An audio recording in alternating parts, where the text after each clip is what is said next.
Presenting the world's greatest mysteries.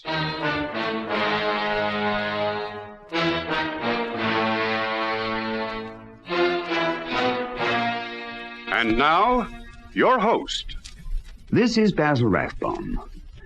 On a street in Paris, there's a sign denoting the entrance to the offices of one of America's famous newspapers. Out through the entrance, many times has come one roving reporter extraordinary. This has been his starting point for journeys to the capitals and villages of Europe. His aim has been to investigate, to search into, to find the secrets behind those mysteries that result in front-page copy and make the headlines of this famous daily. News which without doubt had its mysterious implications and, more likely, its menacing moments. In a moment, one such story. It carries Mike's byline, and he tells it the way he saw it.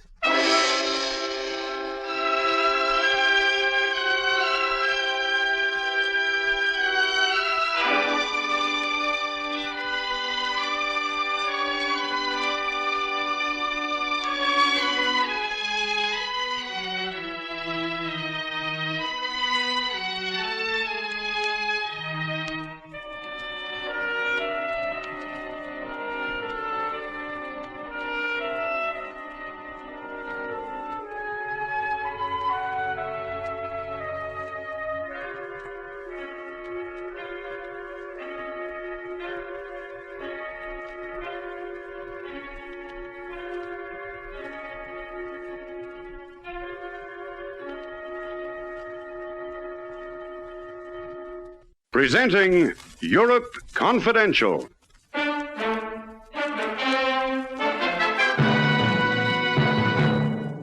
Das ist Friedhausen, Frau Weinriche. What is it, Ruth? This is where Otto leaves us. We're not a quarter of a mile from the frontier. And the mist's coming up. Tell Otto we'll never be able to thank him enough. Never as long as we live.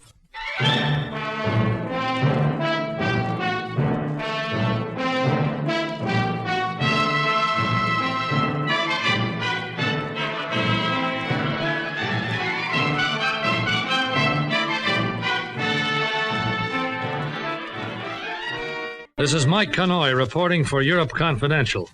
The story I want to tell you right now is not a news story. It took place almost 20 years ago. At the time, I was a copy boy back in New York, and Europe Confidential was being handled by Paul Rogers, a correspondent with long experience of Europe between the two wars. This story happened to him on an assignment in Germany in 1938. Maybe that's why it has a special interest for me, because Paul Rogers was doing exactly the kind of job I'm doing right now, when one morning he walked into the editor's office to meet Andrew Thompson for the first time. Sit down, Paul. Thanks, Chief. Your papers are all in order to leave for that air display in Munich. We got them back from the German embassy this morning. Fine, I'll leave tomorrow night. Yeah, now look, something has come up. Look, I'm not asking you to handle it all. Your job is to go and report that air exhibition they're turning on. But I'll tell you this just the same, and you can make up your own mind about it. About what? Well, Mr. Thompson here is English. He came to see me for the first time last week to find out if I could do anything to help. His daughter is in Germany, and he's unable to visit her there. He simply cannot get an entry permit. Well, why's that, Mr. Thompson? I don't know. I applied several times, and each time the application was rejected. The point is, he hasn't heard from his daughter for over 6 months, and he's pretty badly worried. But, look, suppose you tell it, Mr. Thompson. Yes, of course.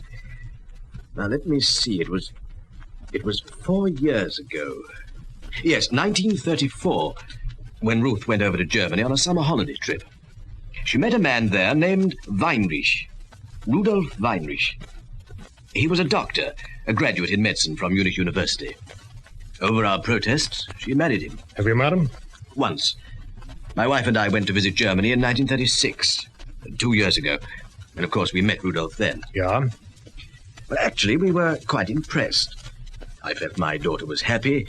Weinrich had begun to make his way as a surgeon. In fact, we heard on good authority he was regarded as brilliant. So we felt things would probably work out for the best. And now? Well, now I'm worried. Devilishly worried. It's 6 months since I've heard from her. You've written? Every few weeks. There it is, Paul. Look, you'll be in Munich. It might be possible to make a simple inquiry. Why not? Will you do that for me, Mr. Rogers? I'll be glad to. Oh, thank heaven. Just to know that she's all right, that it's simply a matter of being too busy to write, would take a great weight off my mind. You better give me your daughter's address in Munich, Mr. Thompson. It's number 25, Leopoldstrasse, Marienthal. Number 25, Leopoldstrasse, Marienthal. She never gave any indication that she might be moving from this address, did she? None whatsoever. It might be as well for us to have a photograph. Oh, I can let you have a photograph. Now, in the last letter you received, did your daughter give any hint of trouble or unhappiness? Well, she didn't actually say anything, Mr. Rogers, but there were one or two parts of that letter which puzzled me. Puzzled? Ruth was a very vivacious sort of person. Yet that letter... Well, unfortunately, we destroyed it. But even if you had read it, I doubt if it would mean anything. There was nothing she actually said. You feel there was some constraint which was unlike your daughter? Yes, that's it. Constraint. Mm-hmm. And it was unlike her. Well, we have the address, so Paul's inquiries can start from there. And if my daughter's moved away, or if something's happened, then you might try getting in touch with Frau Schmidt. And who's Frau Schmidt, Mr. Thompson? She was a young widow, a friend of Ruth's. She lives in the same street, Leopoldstrasse. We met her when we were in Germany, and Ruth often mentioned her name in letters. What about the last letter? Oh, no. Oh, now I come to think of it, she didn't. Not in the last letter. 2 days later, Paul Rogers was in Munich. After he settled into his hotel, made arrangements for covering the air display on the following day, he went to number 25 Leopoldstrasse, Marienthal, the address that he'd been given as the home of Ruth Weinriche. There, he met his first setback. I'm sorry, mein Herr. I'm unable to help you. I bought this house from Dr. Weinrich, but I cannot tell you his present whereabouts. How long ago did you buy the house, mein Herr? Perhaps 6 months. I suggest if you wish to contact the doctor, then you should try the postmeister. Perhaps he can be of more assistance. Uh-huh. It was when Paul Rogers had to begin making official inquiries for Ruth Weinrich that he decided to use a subterfuge that would explain his interest and his reason for trying to trace the doctor's wife. At the post office, he interviewed the man in charge. Well, Herr Rogers, I understand you wish to see me. Yes, Herr Postmeister. I'm trying to get in touch with my cousin, an Englishwoman who married a Dr. Weinrich in this city some years ago. An Englishwoman? Well, I had an old address, but I've learned that the doctor and my cousin moved away, and I'm anxious to locate them. Well, in what way can I help you, mein Herr? Seemed to me that you would have a record of their change of address. Our records are confidential. I could hardly do what you ask without authority. Oh, but look, after all, my cousin... It would have to be authorized. Such things can be arranged, perhaps 3 or 4 days, perhaps a week. That wouldn't help. I'm on a business trip, and I won't be staying long. Thanks all the same, Herr Postmeister. I'll have to try and find my cousin some other way.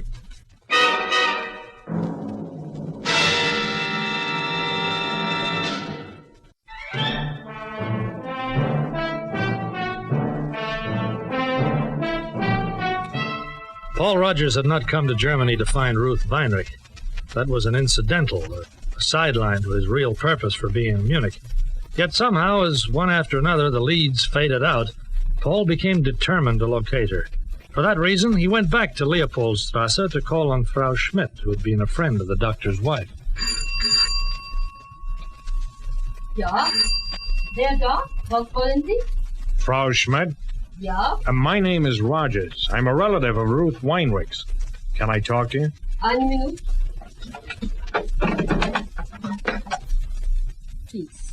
Please, come in. Thank you. You speak English? Yes. What about Ruth Weinrich? Well, I'm anxious to get in touch with her as soon as I can. Just passing through, you understand, on a business trip. I went to her old address, but the people there couldn't help. A relative, you said? Cousin, about 3 times removed, American branch of the family. Her parents asked me to drop by and give their regards. Of course, I agreed. It's proving a bit of a job to find her. Post office wanted me to fill in forms and things, but I don't have time for all that red tape, so I thought you could help. You went to the post office? You spoke to the postmeister? Yeah. Oh, that wasn't very wise, Herr Rogers. Look here, this is ridiculous. I know things are different to England and the States, but after all, a man wants to find his cousin, and it seems to cause all sorts of complications. Now, do you know where Dr. Weinriche has moved, or don't you? Dr. Weinrich? Yes, I can tell you that. You can? Of course. He has become a very important person. He has moved to Geisel-Gasteig. He bought a big new house there. Geisel-Gasteig. It's pretty exclusive, isn't it? I told you, Dr. Weinrich has become an important person. Well, what about the exact address? It's not listed in any directory because I've already looked them up. I'm not sure of the exact address, Herr Rogers, but I've no doubt anyone in the district will be able to tell you. A person of his importance would be well known there.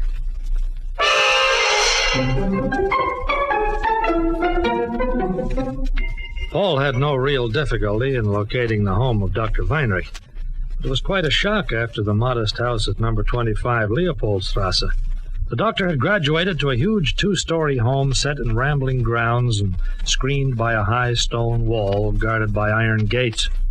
He was eventually admitted and interviewed an English-speaking servant who seemed to fulfill the duties of a butler. Dr. Weinrich, sir. I'm afraid that's quite impossible. The doctor is in Berlin at present. It isn't the doctor I wish to see. It's Mrs. Weinrich. I beg your pardon, sir. Mrs. Weinrich. I'm her cousin. Just tell her... I'm afraid there must be some mistake. Mistake? There isn't any Mrs. Weinrich, sir. What? The doctor isn't married. To the best of my knowledge, he never has been.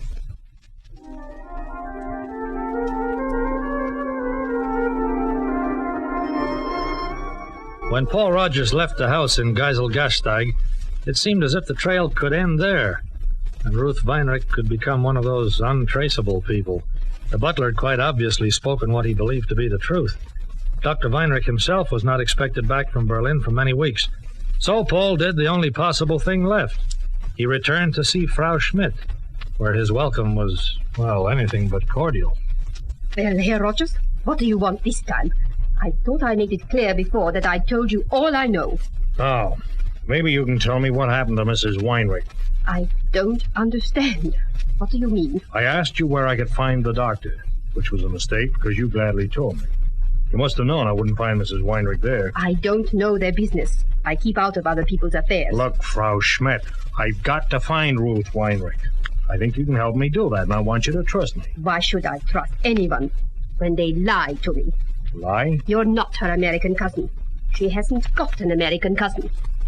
Really? I think you'd better go, Herr Rogers. How do you know she hasn't got an American cousin? Please go. When you answer my question. You didn't know it before. How could you know? Unless since the time I was here last you found that out. From Ruth Weinrich herself.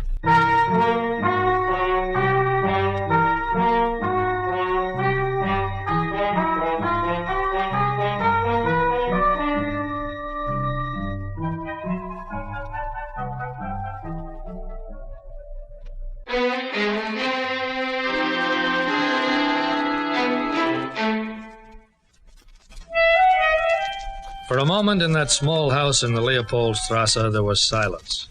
Frau Schmidt was the first to break it. I don't know what you're talking about, Herr Rogers, but if you don't leave this house, I'm going to call the police. I don't think you will, Frau Schmidt. Please, leave me alone. I think it's time I told you the truth. I used that cousin routine to explain my interest in Mrs. Weinrich. Perhaps it was a mistake to try it on you. Who are you? My name's Paul Rogers. I work for the paper in Paris. A newspaper man? I'm here on a routine assignment in Germany. When he found out I was coming, Mr. Thompson asked me to try and locate his daughter. Look, let me try and prove you can trust me. Now, here's my passport. You'll see the name's really Rogers.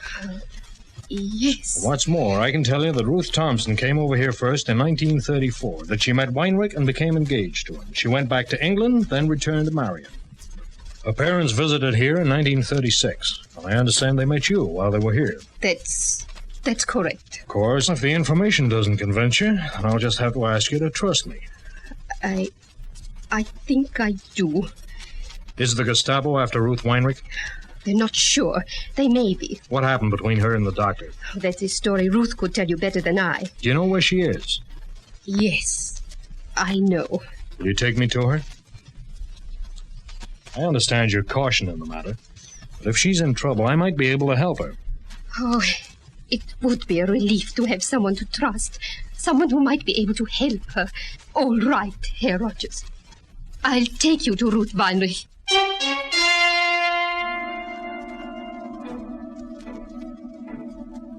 They left the house and walked almost half a mile through a maze of twisting streets and narrow alleys in the poorer section of Marienthal.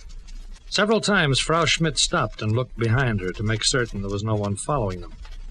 Finally, they came to a small antique shop. They passed through the shop after Frau Schmidt had spoken briefly in German to the proprietor and climbed a narrow stairway leading to the residence above.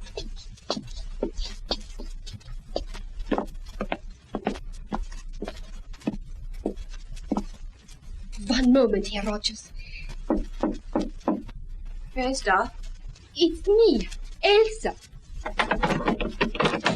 Elsa,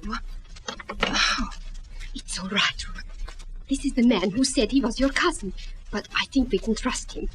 Oh, there's a lot to explain. He's a newspaperman from Paris, from your parents. So, my father actually came to your newspaper office and asked you to find me, Mr. Rogers. That's why I'm here, Mrs. Weinrich. You don't know how much this means to me. Just to realize that somewhere in the world there's someone who even cares what happens to you. I wish it would do some good. We'll talk about that in a minute. How about bringing me up to date on the rest of the story?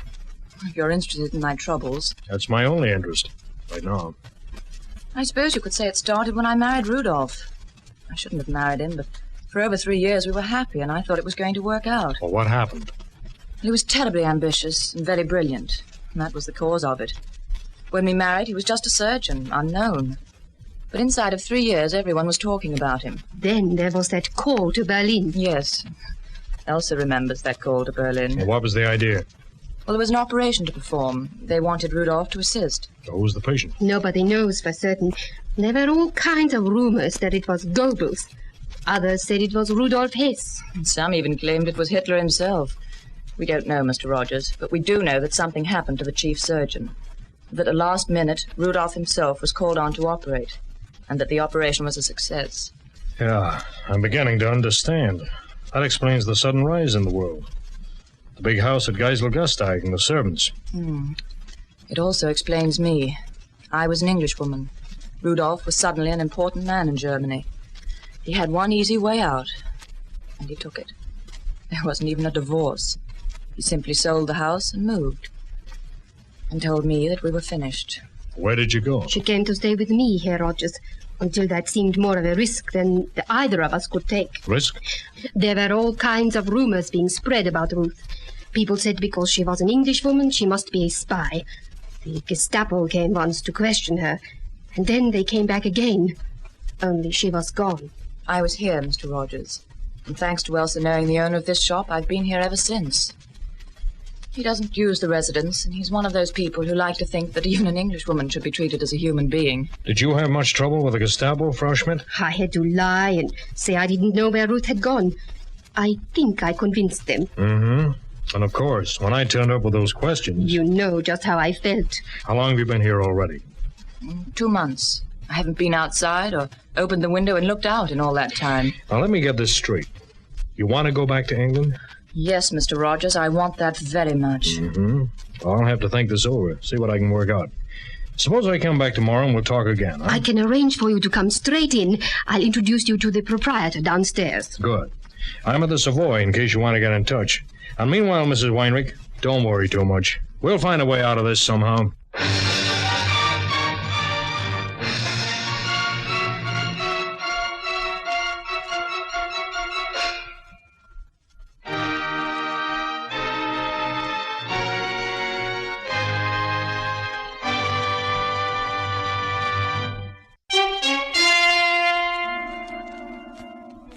Paul Rogers went back to his hotel to puzzle over the problem of Ruth Weinrich and of her safe return to England. He bought a detailed map and studied it late into the night. Finally, about 1 a.m., he retired to bed with a fair idea of what had to be done. Barely 15 minutes later, drowsy with sleep, he heard a soft, insistent knocking at the door. Oh, what on earth? All right, wait a minute. Frau Schmidt. Quickly, let me in. What's happened? Oh, everything. Those inquiries you made at the post office, the postmaster reported them. It started the Gestapo searching for Ruth all over again. Gestapo? They came to question me earlier tonight. I had to lie and lie. Then I had to wait until it was safe to come out. You sure you weren't followed? Certain. But it won't be long before they start watching me all the time, and then we'll be helpless. Because they'll watch you, too.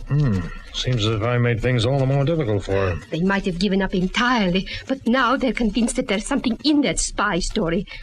There's still time for both of you to get away, but it's got to be tonight. Now. Do you think they'll be watching the station? Sure to be. You've got to keep away from the railways and the main roads.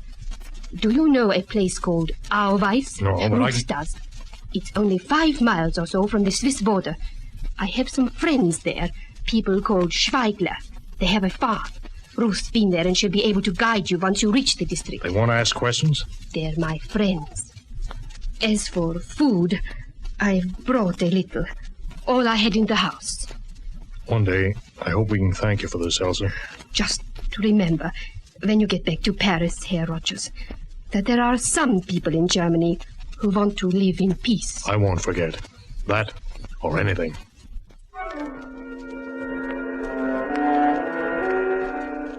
They made their way west and then south, fringing on the Black Forest, traveling through hilly country and keeping away from the main roads. A distance of 140 miles that took them 7 heartbreaking days. On the evening of the 7th day, they reached the Schweigler farm, where they stayed for 24 hours, and where no questions were asked and hospitality was warmly given. Long before dawn the next day, with Otto Schweigler as guide, they were on their way to Friedhausen, and less than 2 hours later they saw the lights of a small frontier town ahead of them. Das ist Friedhausen, Frau Weinriche. Ich muss jetzt zurückgehen. What is it, Ruth? This is where Otto leaves us. We're not a quarter of a mile from the frontier. And the mist's coming up. Tell Otto we'll never be able to thank him enough. Bedanken Sie sich nicht. Ich habe gern getan. Alles Gute für Sie weiter. He understood. He wishes us luck. Alles Gute und auf Wiedersehen. And goodbye. They went slowly forward toward the lights of the small town and then swung east toward where they knew the frontier lay. And barely 50 yards from freedom, they crouched, waiting in the mist, waiting until they heard the distant changing of the border patrol. Zugestanden! They're relieving the guard now. This is our best chance, Ruth. Ready? Ready. Come on. Leutnant, was ist das? 2 Leute Flüchtlinge. Sie rennen zur Grenze. Schießen, Sie schnell. Jawohl, Herr Ramland. Ackland, Böll, zum Donnerwetter!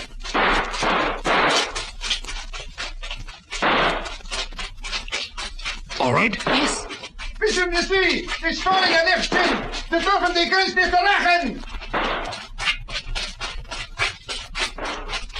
We made it, Ruth. Through the fence. We're losing them in the mist. They can't touch us now.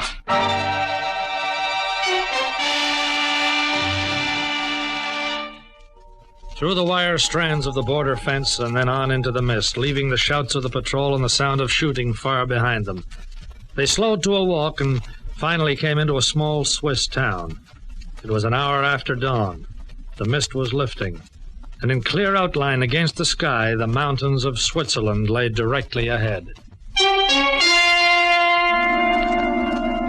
A few days afterwards, Paul Rogers was back in Paris. Ruth Weinrich was with her parents in England, and the paper had itself a scoop that could have pushed the Munich air display right off the front pages. But the irony of the newspaper business never gets into the headlines. They couldn't use the story because of Elsa Schmidt and the safety of the others involved. It never got into print. Until now.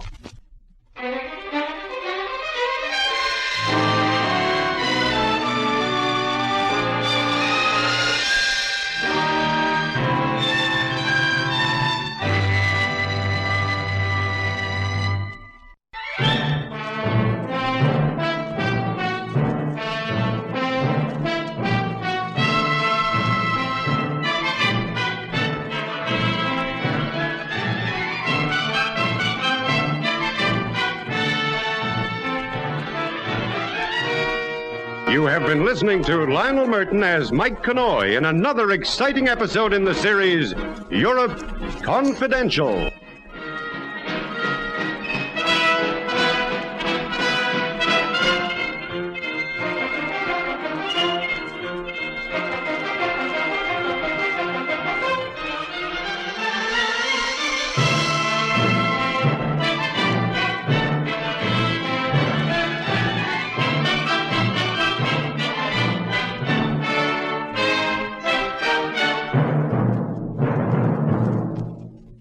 This is Basil Rathbone again. Well, that was Mike's story. This roving reporter friend of ours certainly has what I think the journalistic profession calls a nose for the news. I'll be back again with another of these mystery adventures, and I hope you'll join me. Goodbye now, till we meet again to listen to another of the world's greatest mysteries.